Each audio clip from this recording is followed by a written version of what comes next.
வணக்கம் ஃப்ரெண்ட்ஸ், எல்லாரும் எப்படி இருக்கீங்க? வணக்கம் ஃப்ரெண்ட்ஸ், எல்லாரும் எப்படி இருக்கீங்க? வணக்கம், எல்லாரும் எப்படி இருக்கீங்க? இன்னைக்கு ஹாய் ஃப்ரெண்ட்ஸ், எல்லாரும் எப்படி இருக்கீங்க?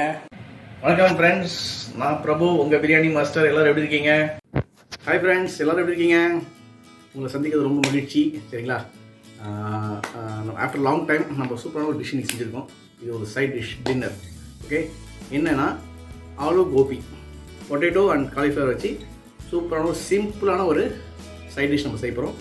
இந்த டிஷ்ஷை வந்து நான் ஒருத்தர்கிட்ட கற்றுக்கிட்டேன். சரிங்களா? என்னோடய க்ளோஸ் ஃப்ரெண்ட். அவர் மோர் தென் அ ஃப்ரெண்ட், ஒரு ஃபேமிலி மெம்பர் கூட சொல்லலாம். என்னோடய ex colleague, friend, family member எப்படின்னா சொல்லலாம். அவர் பேர் வந்து புத்தி சாகர். சரிங்களா? Is from Uttar Pradesh. அங்கே கோரக்பூர் சொல்லிட்டு ஒரு சிட்டியில் இருக்கார். அந்த நார்த் இந்தியன் டிஷ். ஆக்சுவலாக நானும் அவரும் ஃபஸ்ட்டு எங்கள் கத்தாரில் வந்து தனியாக தங்கியிருந்தோம். என் கூட இருந்தார். நாங்கள் 2 பேர் இருந்தோம் ஃபேமிலி வரதுக்கு முன்னாடி. அப்போ வந்து அவர் செய்வார் இந்த டிஷ்ஷை. அவர்கிட்ட தான் நான் கற்றுக்கிட்டேன். அந்த டிஷ் தான் வந்து நான் இன்றைக்கி செஞ்சு காட்ட போகிறேன். சரிங்களா?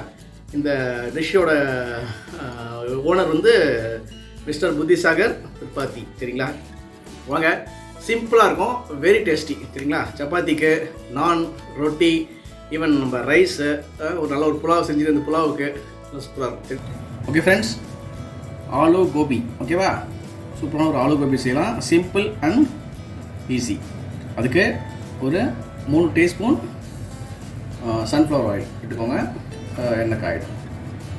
எண்ணெய் லைட்டாக காஞ்சிச்சு. தாளிக்கிறதுக்கு ஃபஸ்ட்டு வெந்தயம், கொஞ்சம் வெந்தயம் போட்டுக்கோங்க. கூடவே சோம்பு கொஞ்சம், வெந்தயம் கொஞ்சம். இது மட்டும் தான் தாளிக்கிறதுக்கு. லைட்டாக பொரியட்டும், நம்ம அடுத்தது போட்டுக்கலாம். சோம்பு வெந்தயம் லைட்டாக பொரிஞ்சிச்சு. இந்த ஸ்டேஜில் ஒரு 4 பல்லு பூண்டு, ஒரு 3 பச்சை மிளகாய் போட்டு லைட்டாக ஒரு மிக்ஸ் கொடுத்துக்கோங்க. அது ரொம்ப அப்படியே எப்படி சொல்கிறது, அப்படியே கருகிடக்கூடாது. லைட்டாக அந்த கலர் மாறினோடனே நம்ம வெங்காயம் சேர்த்துக்கலாம். வெங்காயம் ஒரு மீடியம் சைஸ் வெங்காயம் நல்லா இதுமாரி ஸ்லைஸ் பண்ணி வச்சுருக்கேன். அதை போட்டுக்கலாம். சரிங்களா? இந்த டிஷ்ஷுக்கு தக்காளி தேவையில்லை. இது வந்து ட்ரையாக தான் இருக்கும். சரிங்களா? சப்பாத்திக்கு சூப்பர். சப்பாத்தி அண்ட் சாம்பார் சாதம் சாப்பிட்டு சூப்பராக இருக்கும். பாருங்கள், லைட்டாக வெங்காயம் வந்து வதங்கிடுச்சு. ரொம்ப அதுவும் எப்படி சொல்கிறது, கோல்டன் ப்ரௌன் வதக்கூடாது. லைட்டாக வதங்கணுன்னே இந்த ஸ்டேஜில் ஒரு 2 பொட்டேட்டோ பாருங்கள் ஃப்ரெண்ட்ஸ், லைட்டாக வதங்கிடுச்சு உருளைக்கிழங்கு. இந்த ஸ்டேஜில் நம்ம வெட்டி வச்சு தான் காலிஃப்ளவர். சரிங்களா? இது வந்து ஒரு மீடியம் சைஸ். இது டோட்டல் வெயிட் வந்து ஒரு 300 கிராம்ஸ் வந்துச்சு. கொஞ்சம் இந்த மாதிரி பெருசாக கட் பண்ணிக்கோங்க. அப்போ தான் வந்து உங்களுக்கு சாப்பிட்றதுக்கு நல்லாயிருக்கும். எல்லாம் வச்சுக்கோங்களேன், ரொம்ப ஒரு மாதிரி மேஷ் ஆகிடும். அப்படி இருக்கக்கூடாது. இதுமாதிரி பெருசாக கட் பண்ணிங்கன்னா தான் உங்களுக்கு சாப்பிட்றதுக்கு ஒரு சூப்பரான இன்ட்ரெஸ்ட் வரும். சரிங்களா? போட்டு லைட்டாக மிக்ஸ் கொடுத்துக்கோங்க. இதுவும் கொஞ்சம் ஒரு 2 to 3 மினிட்ஸ் நல்லா அந்த எண்ணெயிலே வேகணும். சரிங்களா? நல்லா மிக்ஸ் பண்ணிக்கோங்க. மிக்ஸ் பண்ணி ஒரு 2 to 3 மினிட்ஸ் மூடி வச்சுங்க. பாருங்க ஃப்ரெண்ட்ஸ், மூடி வச்சுட்டு ஒரு 3 மினிட்ஸ் குக் பண்ணேன்.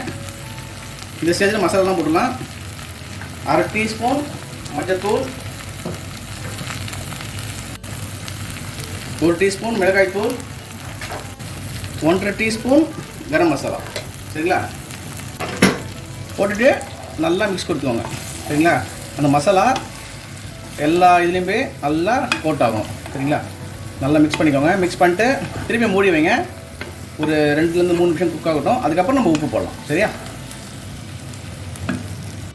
பாருங்கள் ஃப்ரெண்ட்ஸ், ஒரு 3 to 4 நிமிஷம் நல்லா ஸ்லோ குக்லே லைட்டாக வெந்துருச்சு. இந்த ஸ்டேஜில் தேவையான உப்பு போட்டுக்கோங்க. சரிங்களா? உப்பு பார்த்து போட்டுக்கோங்க. வேணும் அப்போ நம்ம அட்ஜஸ்ட் பண்ணிக்கலாம். போட்டு நல்லா ஒரு மிக்ஸ் கொடுத்துக்கோங்க. மிக்ஸ் கொடுத்துட்டு திருப்பி ஒரு 3 to 4 நிமிஷம் ஸ்லோ குக்லேயே மூடி வச்சு குக் பண்ணுங்கள். பாருங்கள் ஃப்ரெண்ட்ஸ், உப்பு போட்டு இந்த மசாலாலாம் பாருங்கள் சூப்பராக அந்த உப்பில் குக் ஆகிடுச்சு. பாருங்கள் அந்த மாய்ஸ்சரில் அதிலே வந்துச்சு. பாருங்கள், நம்ம உப்பு போட்டோன்னா என்ன ஆகும்னா லைட்டாக அந்த இதுலேருந்து மாய்ஸ்சர் வரும். அதிலே குக் ஆகிடுச்சு. பட் இன்னும் நான் ஸ்லோ குக் தான் பண்ணிகிட்ருக்கேன். அப்படியே விட்டுருங்க. திருப்பி இன்னும் ஒரு 3 to 4 மினிட்ஸ். சரிங்களா? அப்போ தான் வந்து எல்லாமே குக் ஆகும். சரிங்களா? அப்படியே மூடி வச்சுருங்க. இப்போ பாருங்கள் ஃப்ரெண்ட்ஸ், வாவ், சூப்பராக ரெடி ஆகிடுச்சு. பாருங்கள், நல்லா வெந்துடுச்சு. எல்லாமே சூப்பராக வெந்துடுச்சு. பாருங்கள், அந்த நம்ம போட்ட மசாலா எல்லாமே நல்லா மேஷ் ஆகிடுச்சு. பாருங்கள் சரிங்களா? அவ்வளோதான், ஸ்டவ் ஆஃப் பண்ணிட்டேன். சரிங்களா? இது வந்து அப்படியே ஆறட்டும். நம்ம சூப்பராக சப்பாத்தி, பரோட்டா, நான் எதுக்குமே தொடுக்கலாம். சரியா?